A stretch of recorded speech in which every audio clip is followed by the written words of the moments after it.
for that. Okay, we're going to start the workshop portion of our meeting, which will take us to 7:30, at which point we'll review our regular agenda. For workshop, we thought we'd revisit one of our favorite subjects, the State Environmental Quality Review Act, otherwise fondly known as SEQRA.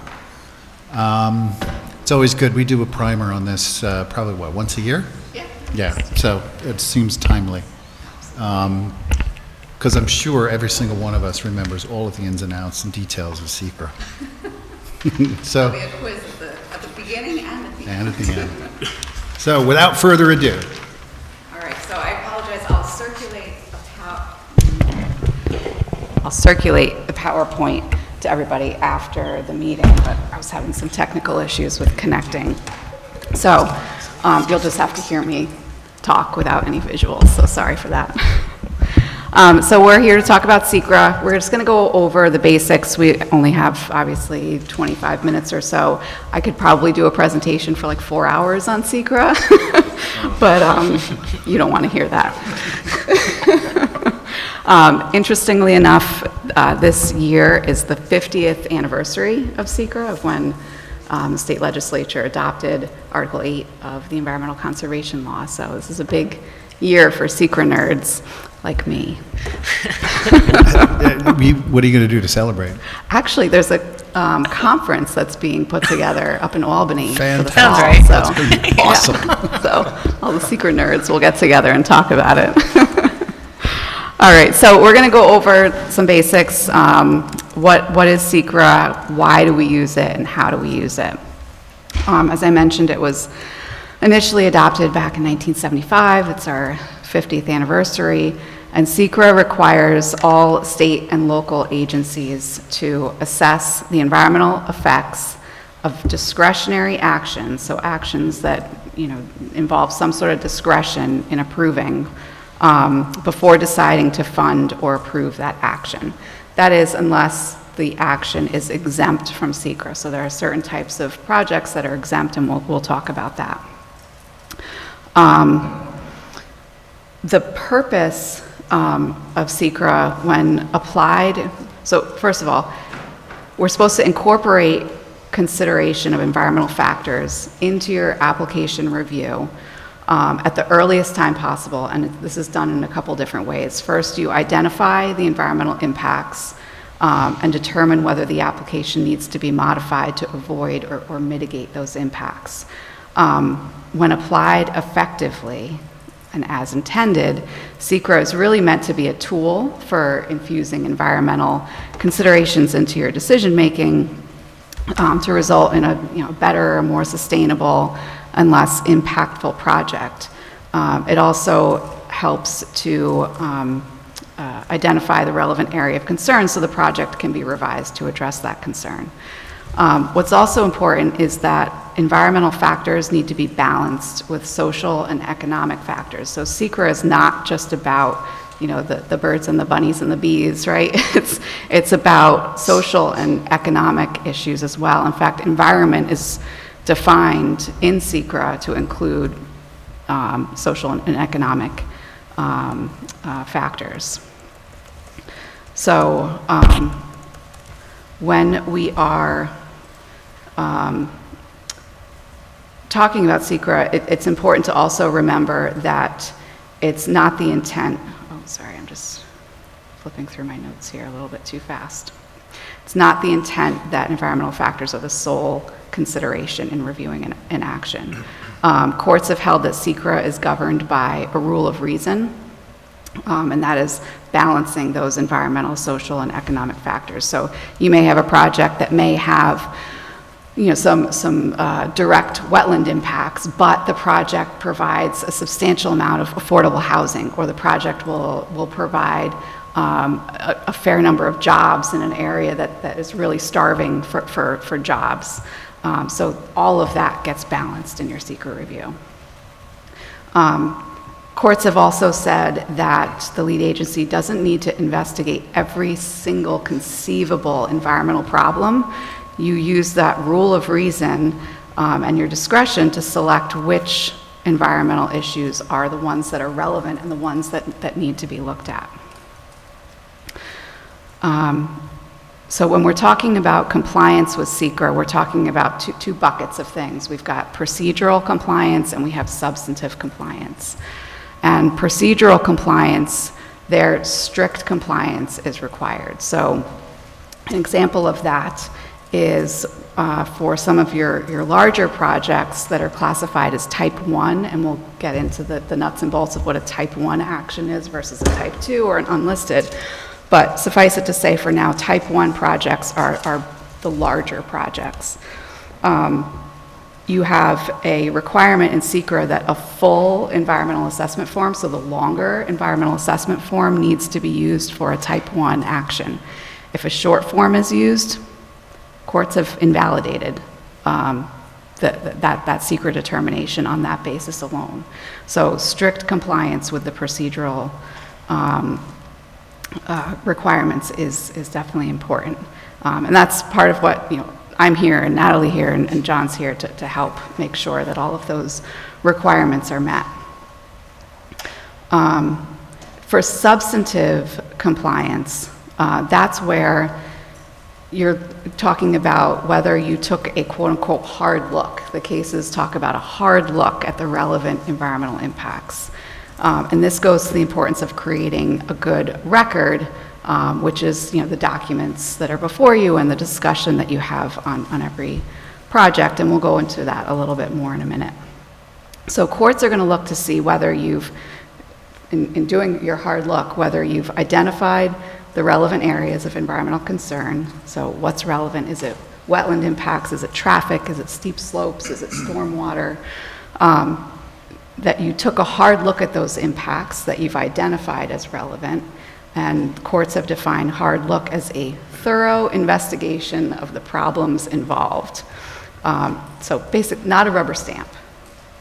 And analyze how the project is proposing to address that impact. Is that impact being avoided by the project? Is there something that's being done to minimize the impact on that particular resource, or are there mitigation measures that the applicant is proposing? And once you've done all that, then you make your determination, your SEQRA determination, and that is your analysis of whether there may be one or more significant adverse environmental impacts. If you find that there may be one or more significant adverse environmental impacts, that triggers a requirement for an environmental impact statement. That's a positive declaration. Otherwise, if you conclude that there are no significant environmental impacts because of what the applicant has proposed to address those various items of concern, you want to make sure that you're documenting that in what they call a reasoned elaboration under SEQRA. State for the record why there will be no significant adverse environmental impact and cite to documents in the record. So, for example, an applicant might have, direct wetland impacts, but perhaps they're doing a one-to-one wetland restoration. So they're, for the amount of square footage of wetlands that they're going to be disturbing, they're actually creating one-to-one a whole other pocket of wetlands somewhere else. Maybe the applicant has prepared a robust mitigation plan that improves the remaining wetland buffer. Or maybe it's just not a very functional wetland, and it's something that you don't consider to be particularly impactful, that the wetland is being disturbed. So you want to state all that for the record in writing, and that's the documents that are provided to you based on your discussion. So, for example, we have on our agenda tonight a proposed negative declaration, and you'll see you've got the narrative that goes through each of the impact categories under SEQRA to describe, based on the records that are before you for that application and based on the discussion that we've had, why there's no significant adverse environmental impact. Yes, Mr. Gunn. Just two quick questions. Yeah. You mentioned the distinction between type 1 and type 2. Yeah. Just explain unlisted real quickly. Sure. Unless you were going to get to that. Yeah, later. yeah, there'll be a slide on that, but I'll touch on it quickly now. So unlisted is literally just that in SEQRA, they don't list the particular category of the proposed action that's before you. So, for example, a type 1 action is one of the things is a disturbance of 10 acres or more. So if you have a disturbance of 10 acres or more, that's automatically classified as a type 1. You've got to use the full environmental assessment form, and there's other procedural requirements that go along with that. Type 2 are things like the construction of a single-family home or a two-family home, completely exempt from SEQRA. You don't have to apply SEQRA whatsoever. Unlisted is a project that doesn't fall within any of the listed type 1 categories, doesn't fall within any of the listed type 2 categories. It's not addressed in either of those lists, so it's unlisted. A subdivision is an unlisted action, so that's not addressed in either type 1 or type 2. Oh, the other question I had is that you refer to courts often, and thankfully we haven't had to experience that at all here, at least in my experience, but what would precipitate a court action? Like, who typically would bring? Would it be a municipality? Would it be an applicant? Typically, it would be an applicant if a project was denied. Yeah. If an applicant's project was denied, they could challenge that denial through what's called an Article 78 proceeding. And when that kind of proceeding is filed, first of all, there's a very short statute of limitations. It's only 30 days from when the decision is filed in the city clerk's office. And secondly, the court's review is limited to whatever was before your board when you made your decision. So as part of that proceeding, on behalf of the board, we would prepare the certified record. So it's now all electronic, but in the olden days, I guess we'll call it, we used to prepare, loose leaf binders, volumes of binders of material that would get submitted to the court. That was all of the applicant's submissions, staff memos, minutes from the meetings, agendas, public notice documents, all public comment is a very important part of it. So all that gets submitted to the court, and the court is looking at that and determining, did the board have a rational basis for its decision? As long as there's a basis for your decision in the record, more often than not, the courts will uphold your decision because they really defer to the local expertise of the boards. But that gets to exactly what I was going to talk about next, which was the importance of creating that record. So nice segue, right? You got me. So you really want to make sure that we're discussing all of the relevant aspects of a project. And I think this board, more than a lot of other boards that I appear before and that I represent, you guys you really do a good job of talking about all the issues and going through, listening to public comment, and addressing all of the issues that come up. So that is a good thing. One other point on information in the record, there is a distinction between expert testimony and lay testimony. And what I mean by that is the perfect example is traffic. That's always what comes up, right? We have very often traffic studies that are prepared by a professional traffic engineer, submitted to your board for review. In the absence of a professional opinion to the contrary, the courts will look at that professional opinion as sort of trumping any lay opinion on traffic.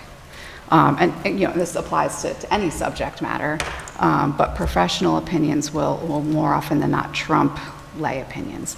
Now, we have our own traffic consultant, that advises the board. So if you have two competing professional opinions, and that could be the applicant's opinion versus your consultant's opinion, or a member of the public who retains a traffic engineer and submits a study. If there is a difference of opinion there, you are the one, you basically sit as the court. You are the ones that get to review those and determine which you find to be more reasonable and more credible. And like I said, more often than not, a court will not second guess your assessment of that, as long as there's a rational basis in the record. I want to, being mindful of time, I want to move forward to just sort of like the nuts and bolts of the procedure of SEQRA. So we talked a little bit about classifying the proposed action. That's the first step. So when we first get the application, we look at it and determine, is it type 1, is it type 2, or is it unlisted? Because that charts the path for how we're going to review the rest of the project. Because if it's type 2, we can put SEQRA aside and just focus on your code requirements. If it's type 1, we're checking, did the applicant submit the full expanded environmental assessment form? And that's the form that you see with the application documents where the applicant fills it out and includes all the sort of the pedigree information about the property and about the project. And then we talked about unlisted. The next step is determining whether you're going to serve as lead agency, and we do this for most of the applications that involve SEQRA. Lead agency is the one that's responsible for undertaking the environmental review of the whole project. So you are eligible to be a lead agency if you have some type of approval authority over the project. So you may have a project where you guys have site plan authority, there's a New York State DOT highway work permit that's required, DEC has to sign off on the SWIP. There's a number of agencies. Maybe there's a variance involved and the ZBA has an approval authority over the project. Any one of those agencies, including you, could be the lead. More often than not, it makes sense for the planning board to be the lead agency, but you don't have to be. I don't think I've ever seen another agency say, no, we want to be lead, once we've issued notice of intent. Right. And that does happen. That does happen sometimes. It's rare. Yeah, never and seen when it there's a happen. battle, the DEC commissioner decides who's going to be lead. Right. Bigger regional projects, usually a lot of times you have DEC serving as lead agency. Yeah. Yes. One important thing to remember there, when we don't have a lead agency and we do an what? I'm good. Thank you. just Sorry. did that. Yes. Oh, okay. I don't think it's David. David Jensen's. God, I thought it was me. Where we don't have a lead agency, you don't have to have a lead agency. You can do an uncoordinated review, which means there's no lead agency and each of the involved agencies are responsible for doing the environmental review. However, the trick there is each of those agencies is responsible for doing an environmental review of the whole project, not just the portion of the project that's within their jurisdiction. So you could have, say and I don't want to use an example of, let's use Edgewater, right? I was going to use a project on our agenda tonight, but let's use Edgewater, a very large project. If we did an uncoordinated review, then each of the agencies, so the zoning board, I think there were variances granted there, the zoning board would have to do the same level of environmental review that you guys do, even though they might just be issuing one setback variance. So I typically recommend that we do a coordinated review for that reason. Next step is determining significance. That's your positive declaration or your negative declaration, which we talked about. A positive declaration is where you find there may be one or more significant adverse environmental impacts. Negative being there are no significant environmental impacts. Can I ask a quick question on Yeah. that? With a positive finding, then what are the avenues open to the applicant? Like, are you dead in the water, or? You're not dead in the water, but you are preparing an environmental impact statement, which can tack on a good year or so to your review process. And part of that requires that remediation become a part of their resubmission if they want to continue the review, right? To the point where, right? they need to- mitigation, I should say. Mitigation, right. So what would happen is first you would undertake scoping, and scoping is where you figure out, okay, what's like the table of contents for this environmental impact statement? What are the relevant areas of environmental concern that the applicant is going to have to study?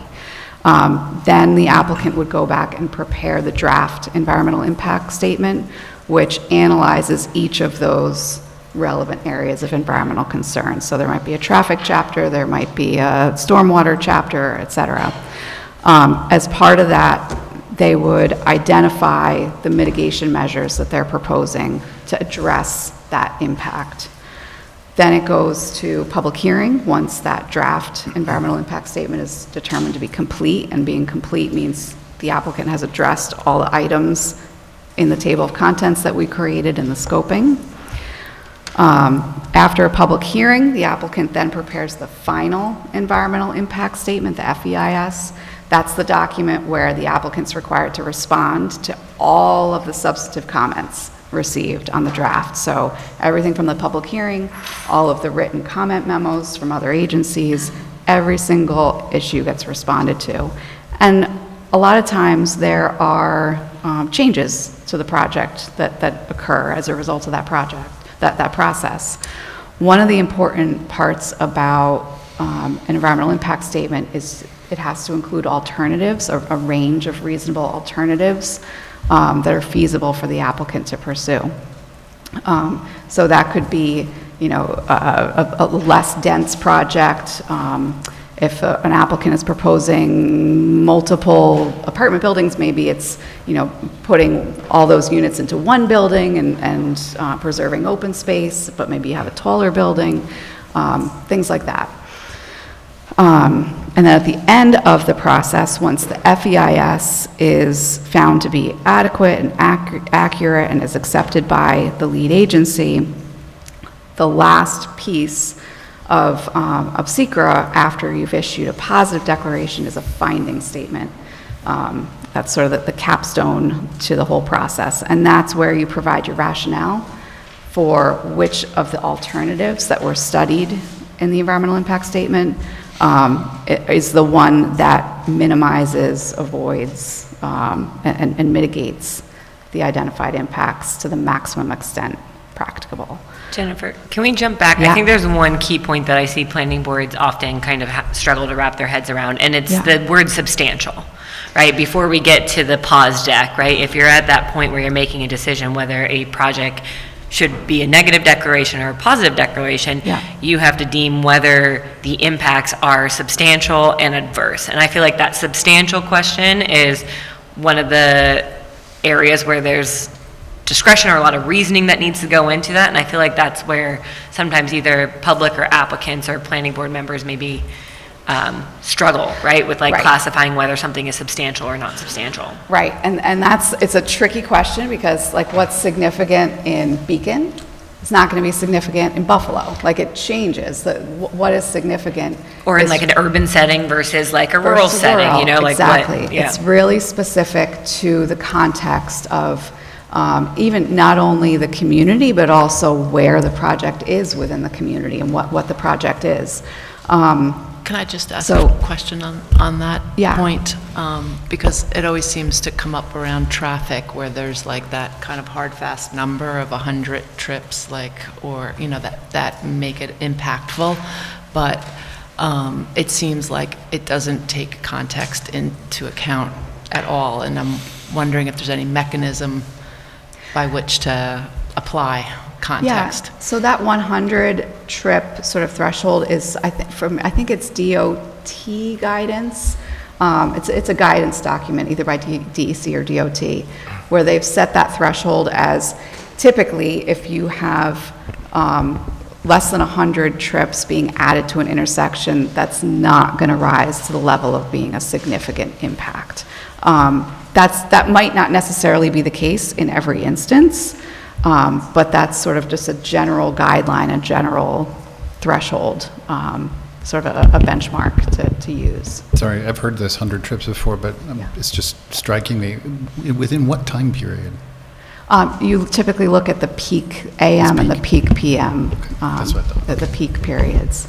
And there's additional information within the SEQRA regs about how to determine significance. There's a whole, I think it's 617.7 that lists, there's a whole enumerated list for what to think about and what to consider when you're trying to figure out is something significant or not. But you're going to want to look at the magnitude and the importance, how big of a geographic scope, the impact. I have a quick question before time runs out, if that's okay. Yeah. You mentioned before that environment is defined very broadly. So I did a quick search on what might be considered an environment on the SEQRA, and they list aesthetic significance and community character. Are those considered environments under SEQRA? And do we have authority under community character to put something into the positive side of SEQRA? So, yeah, community character is something that is sort of one of the buckets of things that's reviewed under SEQRA. So if you look at the environmental assessment form on the long form, the full form, part 2, there's a list of like 13 or 14 different categories of things that we'll look at under SEQRA. Aesthetic impacts is one, community character is another. Community character typically speaks to, does the project comply with the city's, comprehensive plan and other planning objectives. When that's not clearly defined and something's brought to us that is more of a, I don't know, we got to make a decision about that. What happens there? If it seems like it might meet city standards, but the community does not think it belongs. So What community becomes of that opposition is situation? not a basis for your decision-making. Got it. Yeah, just if it complies with if you've determined it complies with the comprehensive plan and meets those objectives, just because there's community opposition to it would not be a proper basis for making any determination, whether it's a secret determination or... The comprehensive plan uses Yeah. words like aesthetic and character inside of its definitions? I'm sorry. The comprehensive plan uses aesthetic and character inside of its definitions. The comprehensive plan does... If you review the comprehensive plan, Yeah. and I'm sorry, I don't Sure. have it in my head, I will find words like character or aesthetics in which to refer to. Sure. Okay, great, thank you. Yeah. Yeah, community opposition is not a basis for decision-making. Yeah, what I was just going to say I don't is think- that it's an improper Yes. basis for decision-making. However, facts relayed by members of the community are a proper basis for decision. Correct. And this is Correct. for an environmental impact statement, Or frankly, specifically. For literally in that- any decision you make. Okay, that's, I Yeah. just want to click it. Yeah. Yeah, it's the frustration I find, what you described, Jim, is that it meets the code, it complies with the comprehensive plan, but it's freaking ugly. What do you do? Well, that's I your guess the word architectural got me review. because we could say there's an impact to traffic or air or land, right? But the only way to find out if there's an impact to the character or the aesthetics of the city is by reviewing the comprehensive plan. And if the comprehensive plan doesn't take into account better aesthetics or better character, then there's nothing we can do if something's brought before the board that we don't agree with. I want to say yes, but that seems very black and white. Don't we also often... You really need to rely on the Yeah. comprehensive plan for But We that's, also have more character. regs than just the comprehensive plan Right. for Yeah. determining design standards and... Yeah. Sure, yeah, absolutely. Your code has we have code with architectural explicit standards, yes. standards language that we can, that's a better basis than, the comprehensive plan is a guideline document. It actually doesn't have the force of law. It's something that we Correct. reference constantly because Yeah. we did a great job of getting community input and it's very strongly supported here. We did, that was a good job. And aesthetic issues, the important thing to remember there is that it's, the relevant viewpoint is from publicly accessible places. So viewpoints from private property are not within your purview. That's For important. SEQRA or otherwise. And you'll see that in Chapter 134 in the historic district criteria. You see sprinkled through there a lot of references to views from public places.